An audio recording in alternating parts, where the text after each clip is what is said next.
Happy Father's Day. Good to have you here today on Father's Day. And as promised, we will be telling some dad jokes today because it is appropriate. It is only appropriate. How many like a good dad joke? Did someone boo? Did you boo? Really? We're all groaning inside, but all right, we got to do it. We got to do it, okay? We got to just got to embrace it. Embrace the dad jokes, okay? Here we go. It's going to be great. We're all going to just leave filled up and encouraged and refreshed from these dad jokes. They're going to be life-changing. Number one, here we go. How do you, if you were thinking like, how do you organize a space party? Have you ever thought about that? How do you organize a space party? You plan it, everybody. You plan it. Oh my gosh. Off to a good start. Here we go. Hey, what do you call a can opener that isn't working right? A can't opener. A can opener. can't opener. That was great. Did you guys know that the first French fries weren't cooked in France? They were cooked in Greece. They were actually cooked in Greece. This is my favorite one. That's a recurring one. Year after year, that one seems to make it into the jokes here. And I'm sorry, I really wanted to tell you a joke about construction, but I'm still working on it. So,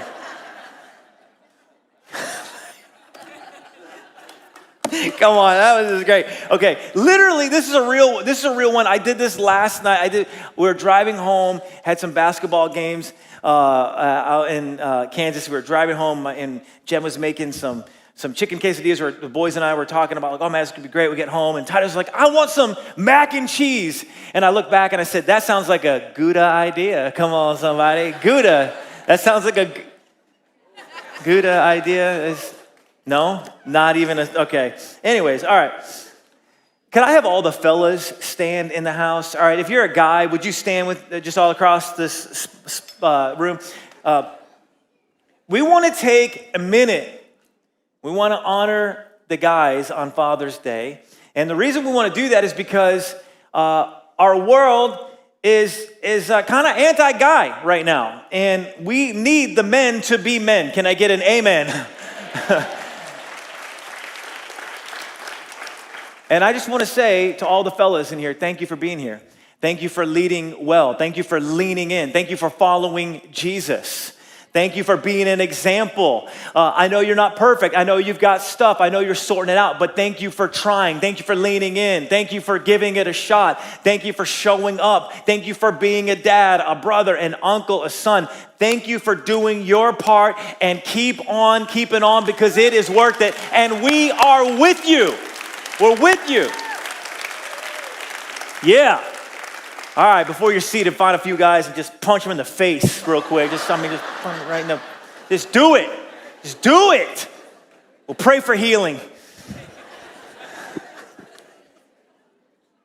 It's awesome.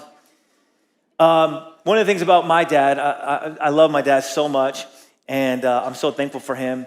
And one of the things about him is he always had a plan. He was always working a plan, was always getting up early, making lists. Okay, we're gonna be doing this, especially on vacation. Any mad vacation planners out there? All right, you just get going. Like maybe some of you, maybe you grew up, maybe you like, we like to take vacation and relax a little bit sometimes.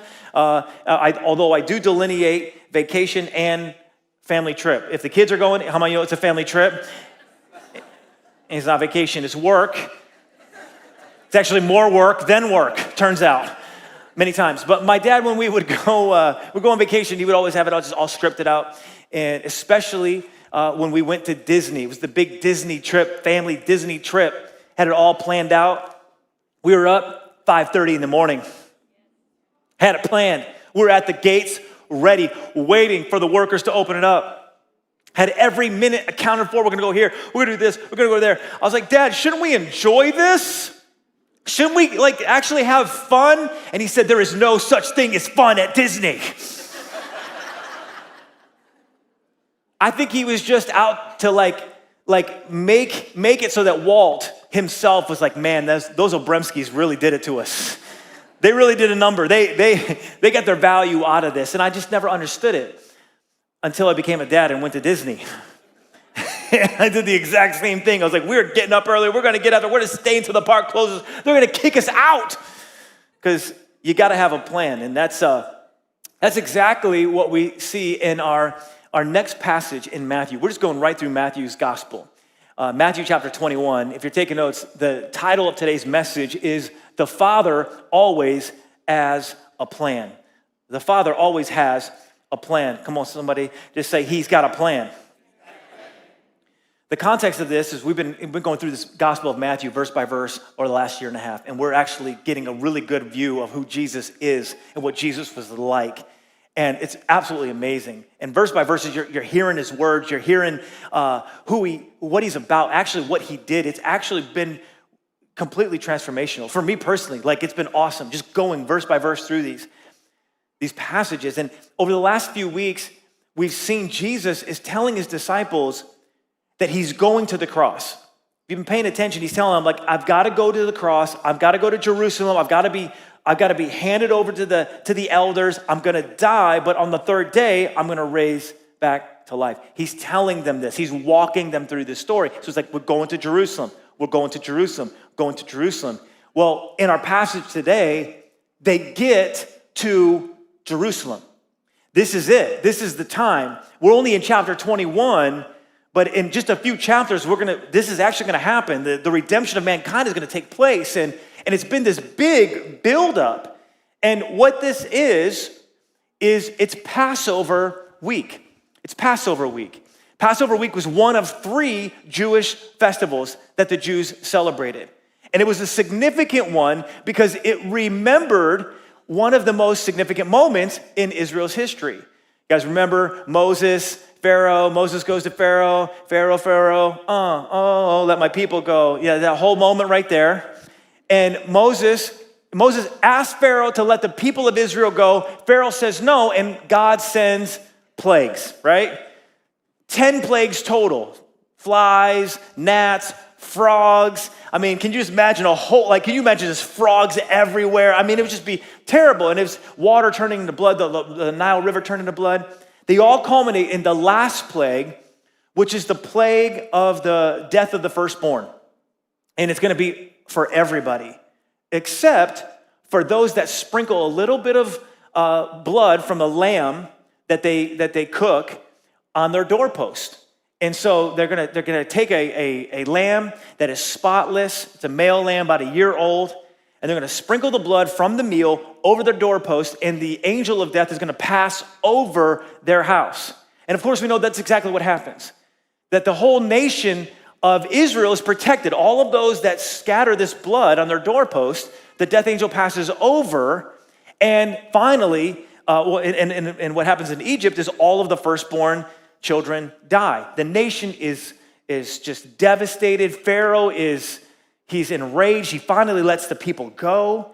And of course, the people of Israel leave bondage and they go from Egypt into the wilderness. But they celebrate it every year. God tells them to celebrate it every year.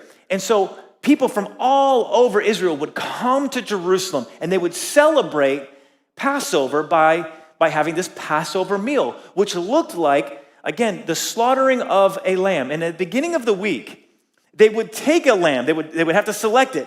By the beginning of the week, they would take it and they'd be like, this is the lamb that we're going to celebrate Passover meal with. And they would keep the lamb close to them throughout the week. And then on Friday, as they get ready for the Sabbath, they would sacrifice the lamb. Now, Jesus has done this his entire life. He's probably come to Jerusalem to do this at least once before, maybe twice, maybe several times to Jerusalem with his family growing up. Now he's coming back to celebrate Passover, but instead of bringing a lamb, he is bringing himself because he is the lamb. And he's coming to Jerusalem to sacrifice for the sins of the world. We pick it up in Matthew chapter 21 and verse 1. If you're ready to jump in, say I am. All right, Matthew chapter 21. As they approached Jerusalem, and they came to Bethphage on the Mount of Olives. And so what I want to do is just give you a picture of what the Mount of Olives would have been like. This is you're on the Mount of Olives and you're looking down into Jerusalem. This is modern day Jerusalem, those buildings weren't there, but that Temple Mount would have been right there. You see that big wall right in this area right over here? The temple would have been right built on that. And so he's coming up on the Mount of Olives and he's looking down on the city. He sees the people there and he knows this is when it's going to happen. This is when it's going to happen and this is where it's going to happen.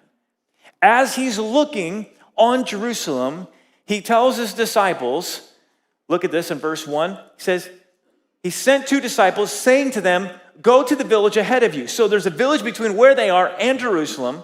And he says, and at once you will find a donkey tied there with her colt by her. Untie them and bring them to me. And if anyone says anything to you, just say that the Lord needs them and he will send them right away. I don't know about you, but this sounds like Grand Theft Auto right here. I don't know if you ever if you could just think about this for a moment, but this is not like a normal thing. Think about the donkey is it's a common means of transportation and it's a personal piece of property. And Jesus is telling his disciples to go find one and just steal it. Just take it. Can you imagine just going through your neighborhood, seeing somebody with a sweet F-150, raised a little bit, some big tires, crew cab, come on, somebody. Got some neon lights underneath there just for effect. And you just go up and you just take one of those things that unlocks the door. And you unlock the door, you open it up, the guy comes out, excuse me, and you're like, hey, don't worry about it. I'll be right back. The Lord needs it. That's literally what's happening here. The Lord needs it. Why is Jesus doing this? This is the point. This is the point I want us all to see. Jesus is doing this because the Father always has a plan. Look at this in verse 4. This took place to fulfill what was spoken through the prophet. It's the prophet Zechariah, and he's going to quote, say to daughter Zion, see, your king comes to you, gentle and riding on a donkey, and on a colt, the foal of a donkey. Okay, quick history lesson. Zechariah chapter 9, verse 9. If you go look this up in your Bibles later, a little homework, you do this in your small group if you want. 500 years earlier, people were in exile, and then they had come back from exile. And Zechariah is encouraging the people to look forward to a day of deliverance.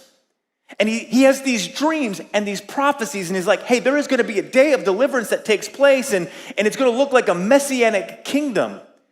And it's basically going to look like a river of life flowing from the city of Jerusalem. And it's going to create a Garden of Eden, and it's going to establish a new kingdom. Basically what he's saying is there's going to be a new kingdom that is teeming with life, and it's going to be brought about when a king rides on a donkey to Jerusalem.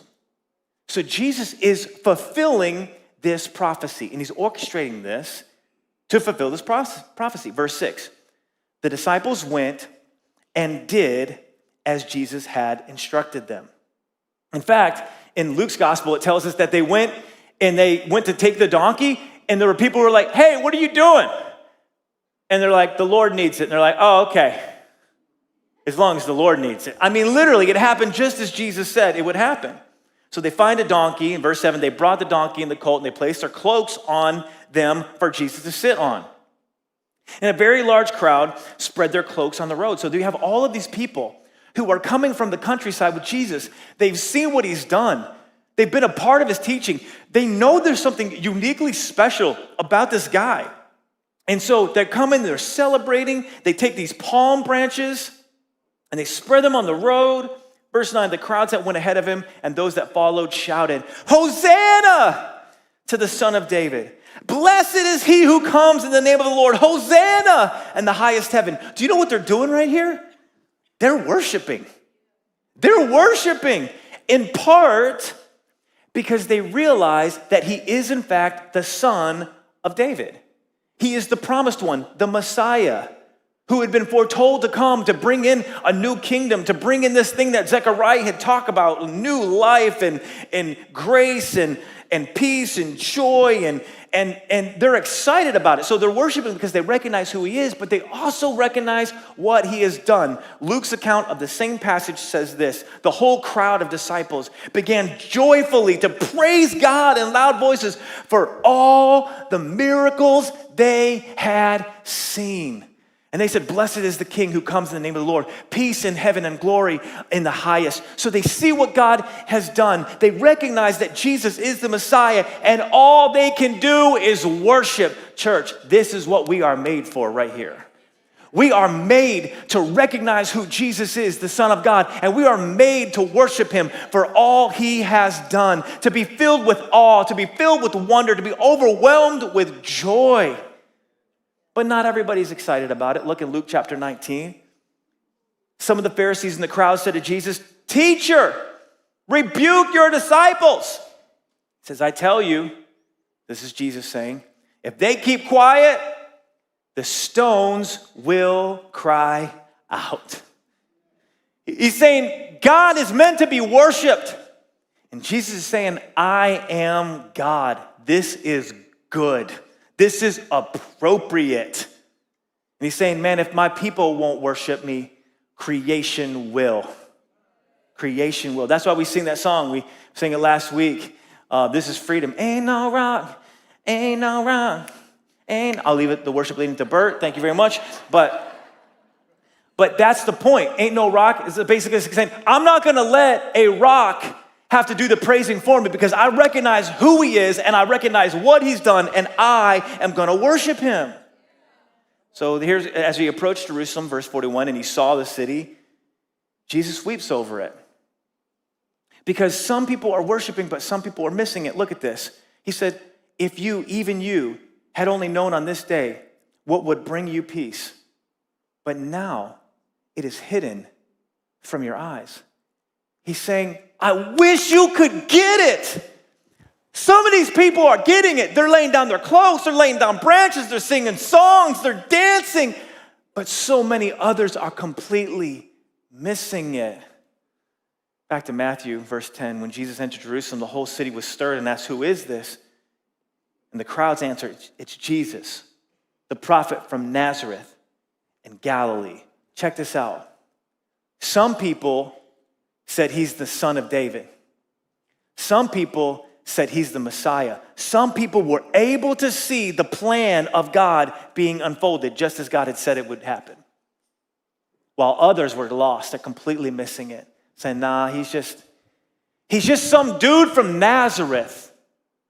Let me ask you a question. Where do you fall on that spectrum? That's the question all of us need to answer. This is the most significant eternal question. Is he just some guy, or is he the Messiah, the Son of the living God? Is it just an accident, or is it actually the unveiling of God's perfect plan? I believe it's the second, and I want to walk us through just 4 thoughts today while we have a few moments together. 4 thoughts that I think we can apply to our life. Number 1, God is always working a detailed plan. Number 2, God is always on time with his plan. Number 3, God's plan often looks different than our plan. And number 4, the choice to enjoy God's plan is up to us. I want to walk through and unpack these ideas. Before we do, I want you to find 5 people and say, hey, don't you worry. The Father always has a plan. Come on, find 5 people and just tell them that. Say, don't you worry. The Father always has a plan. All right, number 1. Number 1, God is working a detailed plan. He's working a detailed plan. How many of you are planners? Planners out there, come on, you like a plan. Like the details, get really down. We're going to go like this detailed plan.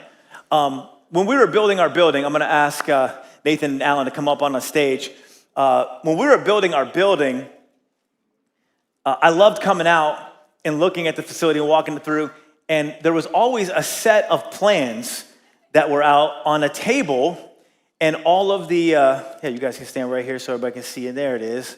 There was always a set of plans that were out on the table, And so this was for the GCs and all the people who would come and interact with, to come and look at the plans to find out, because there's a plan and we got to follow the plan, because if we don't follow the plan, we're going to mess this whole thing up. And this was just a renovation. Look at this thing. Like, this is like a thick document of plans, and there's all kinds of things. Let me show you, take you on a little field trip here.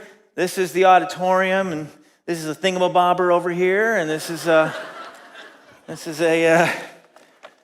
dickory-doo, and whatchamacallit. All right, let me see. Let's get a little detail. Let's see if there's something like really detailed. Oh yeah, foundation detail. Ooh, you got to get the foundation right. Come on, somebody. That's a good one right there. Look at all these little things right here. I have no idea what any of this means. But I'm glad that somebody did, and they did it right. And there was a certain order to the plans. Again, if we didn't follow the order, then electricians would be working, or they would have not been working in production. People show up and they're waiting on the electricians to be done. Or painters are showing up and the drywall's not finished. There's a plan of how it needed to be done and an order on how it needed to be done. And it's pages upon pages upon pages. You guys got this? You all right? You hanging in there? And pages and pages and pages long. Don't drop it. Don't drop the plan. Look at all the detail. Good job, guys. You made give them a hand. They made a great point there. That's just for a renovation of a church. Can you imagine like a nuclear reactor, like building that out, or a spaceship? Can you imagine how thick that plan book is? It would have nothing on the detail that God had laid out in the redemption of mankind. Let me just tell you this. We've been looking through Matthew's gospel, and he quotes Zechariah in this passage, but we've noticed as we've gone throughout Matthew's gospel, he's been quoting Old Testament passages the entire time.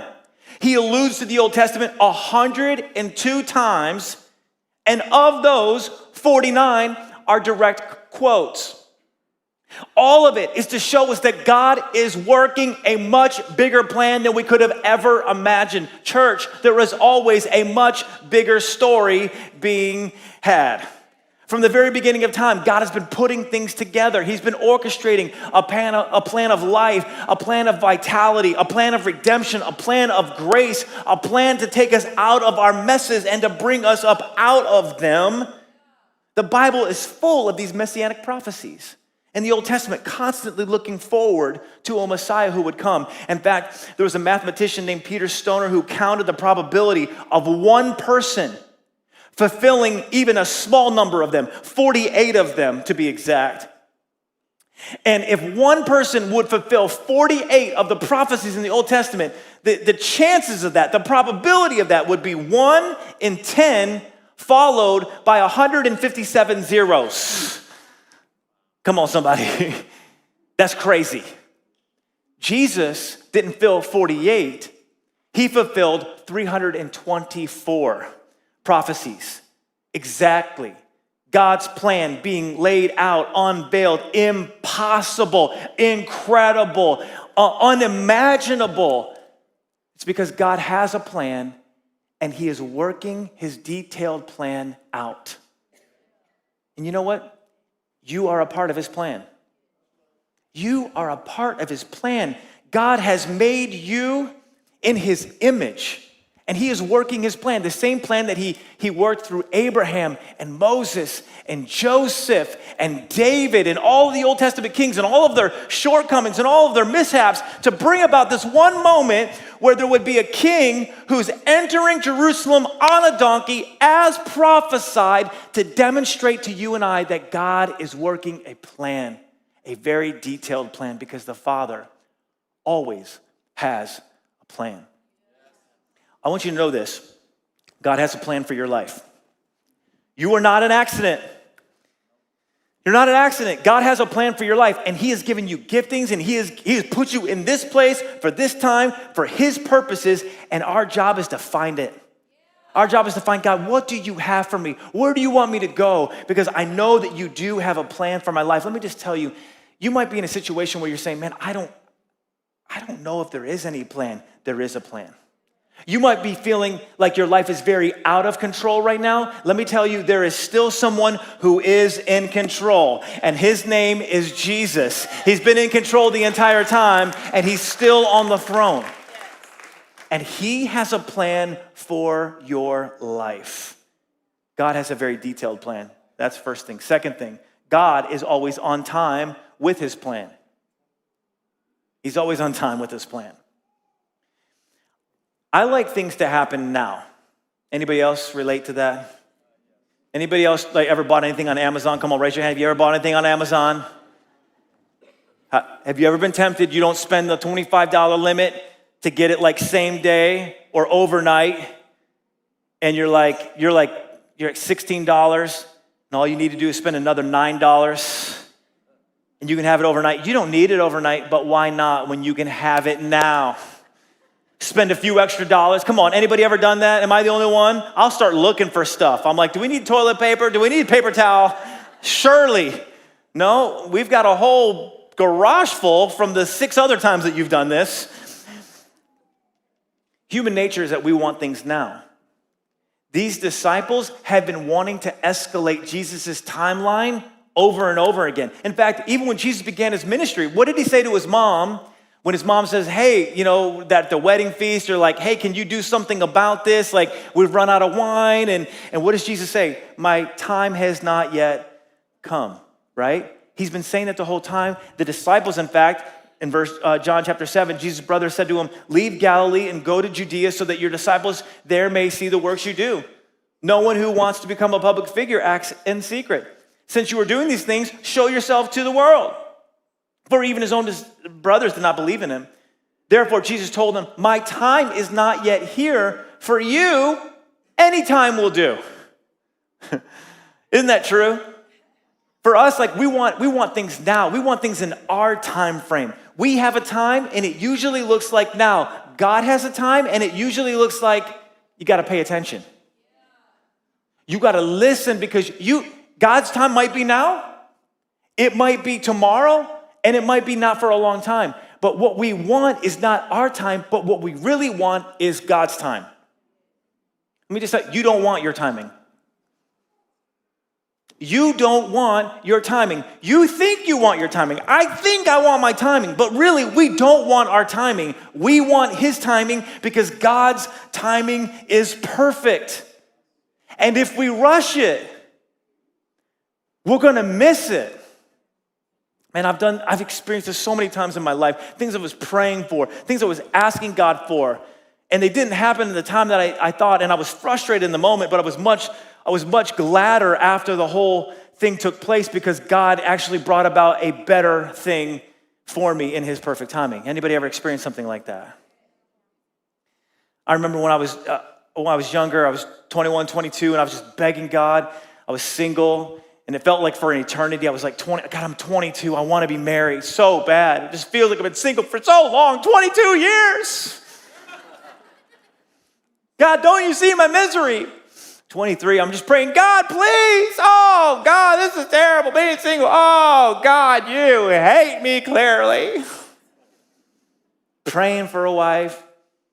And then finally, later, several years passed by, and I found my wife, Jen.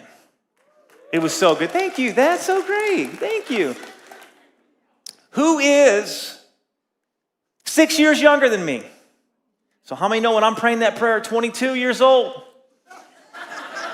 Oh, God. God wasn't keeping me from being married. He was keeping me from going to jail. It's just true. I'm so glad he didn't answer that prayer at 22. Right thing, right person, wrong timing, wrong thing. God's timing is better. It's better, it's perfect. We don't want our timing. What we want is his timing. So we've got to wait for his timing. Also, we've got to wait for God's way. God's plan often looks different than our plan. God's plan often looks different. Okay, so here's what's happening in Jerusalem. These disciples, they've been waiting for this moment. They're like, yeah, let's go. Jesus, we're going to go into Jerusalem. We're going to kick some Roman butt. That's what they're thinking. They're thinking the Messiah has come. We're going to get rid of all of these terrible Roman occupiers. We're going to take back our nation. Let's go.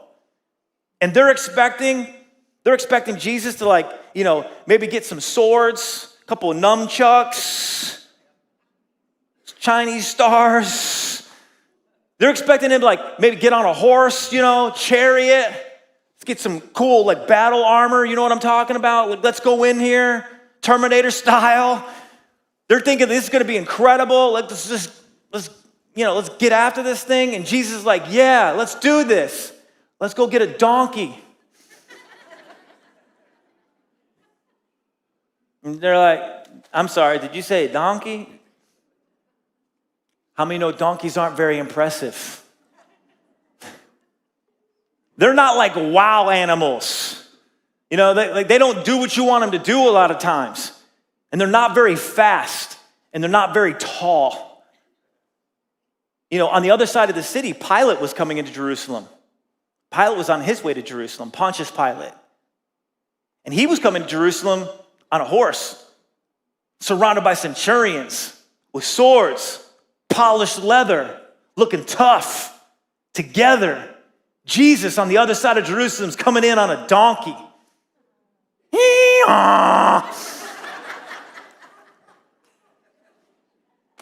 What an entrance. You would want the Son of God, right? You would want pomp and circumstance, like a king comes in with a royal carriage, surrounded with people going,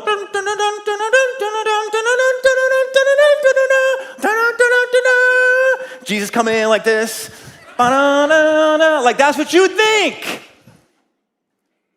And yet he's riding on a donkey.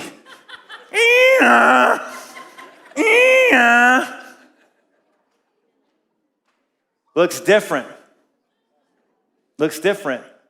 And he's making a point. Not only is he filling for prophecy, he's making a point that his kingdom is not a kingdom of ego, it's a kingdom of humility. He's not bringing a kingdom of status, he's bringing a kingdom of service. He's not bringing a kingdom of intimidation, he's bringing a kingdom of invitation.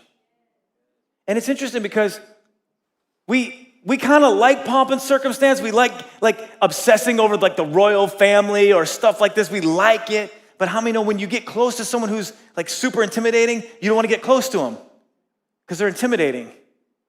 It makes you feel like you're not good enough. Do you know how the Son of God comes to us? Not on a horse, intimidating, taking over, but on a donkey. Because God comes to us in humility. Think about the Savior being born in a manger, surrounded by farm animals. He grows up in obscurity. He grows up in poverty. That doesn't make any sense. And yet it's so much more accessible, isn't it? It's accessible for all of us. And it's warm, it's invitational. It's different than every religion. Because every religion is all about you do all of these things and you climb this mountain and then maybe, just maybe if you do all the right things, you dot all the right I's and cross all the right T's, maybe you'll do enough to get to God. That's every other religion. But Christianity is so different. It's about a king who in humility comes and makes his home among humble people and then rides in Jerusalem. Not like this, but like this. And he lays his life down. It's different, and yet it's so much better. Do you know God's plan is not going to be accomplished in our lives by us aggressively pushing ourselves like the world does. This is different. In fact, Romans says this, do not conform to the pattern of this world, but be transformed by the renewing of your mind. Then you'll be able to attest and approve what God's will is, his good, pleasing, and perfect will. God's will is good. His plan is good. It's best, but it doesn't look like the world, does it? And that's a good thing. So when we experience God's plan, it's gonna come about different. It's gonna come about when we humble ourselves. When we say, God, what do you wanna do here? When we surrender ourselves and say, God, not my way, but your way. Isn't that what Jesus will ultimately do in just a few chapters? He's gonna pray a prayer. Let this cup pass from me, but nevertheless, not my will, but your will be done. That's who Jesus is. That's what Jesus is about. That's his kingdom. That's where life is found. Okay, so the fourth thing is this, the choice to enjoy God's plan, that's up to us. God is not gonna force himself on you. Jesus is never gonna force himself on you. The question we have to answer is, where do we fall on that spectrum? Is he just a guy from Nazareth, maybe some story that people talk about? Or is he, in fact, the Son of the living God, the Son of David, the promised one, the Messiah, who is ushering in a new kingdom that is bringing new life for all who find it? But those that find it are not going to find it by accomplishing all of these things. They're going to find it by surrendering everything. That's how you find the kingdom. And it's so different, and it's so beautiful. So beautiful.